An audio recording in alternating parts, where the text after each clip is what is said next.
Hello, Meoni here and welcome back to another video, this time looking at the patch notes for today, the 21st of August 2018 for Final Fantasy XIV.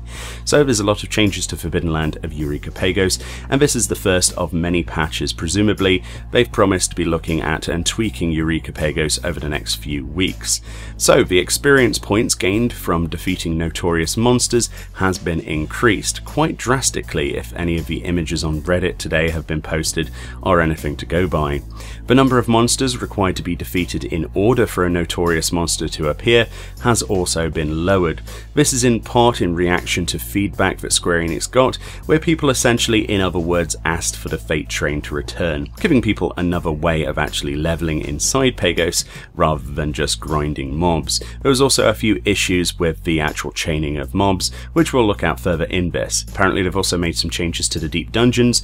A warning will now be displayed when trying to enter a deep dungeon for which the achievement requirement is not met. This is in regards to people who have tried to do solo progression and then this warning was not given and they lose their progress. This is a positive change and hopefully people won't lose their progress as a result of this bug.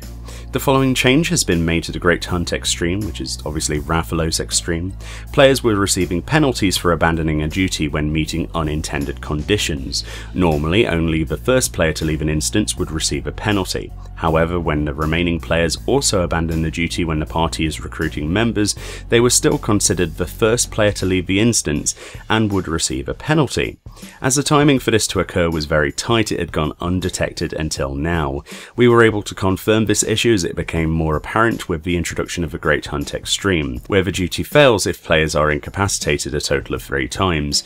After looking into the issue, we found that the fix would affect all content in 14, and therefore we determined we would need to be very thorough with our investigations. As a result, we have decided to temporarily disable the Party Fill feature from the Great Hunt Extreme only.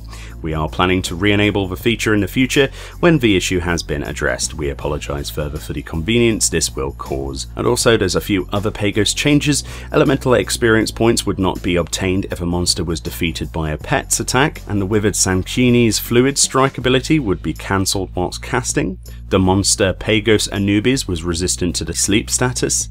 And the progression status of the Brother's Fate may not have displayed properly under duty information. In addition to this, whilst queuing for the Duty Roulette Trials and Duty Roulette Mentor, an image of the Great Hunt would display in the window after matchmaking was completed. This has been fixed. In Heaven on High, sometimes the accursed horde or traps would appear in places that could not be reached. That's an interesting one. And the colour of the equipment used by the NPC Kurenai could not be changed after dyeing it with salmon pink dye. This one is very interesting. It's a bit of a code issue, old code people have said. And essentially once you dye it salmon pink, you weren't able to dye any of that stuff again. It sort of locked it to salmon pink. I know she likes salmon pink, but you know, let's not do that. So that's been fixed. And finally, the graphics for the Elemental Heart Bow would not display properly when the weapon was drawn. Either way, what we can take from these patch notes is that Square Enix is actually actively reading and replying to all of the feedback that people are giving on Eureka Pagos, and will continue to make changes over the coming weeks. This first one might actually get people more interested in Eureka. I know a lot of people who aren't interested basically because they can't use the Fate Train. Let me know what you think below about Eureka Pagos and the state after this patch. Share your knowledge of what experience you managed to gain, and I'll see you all next time.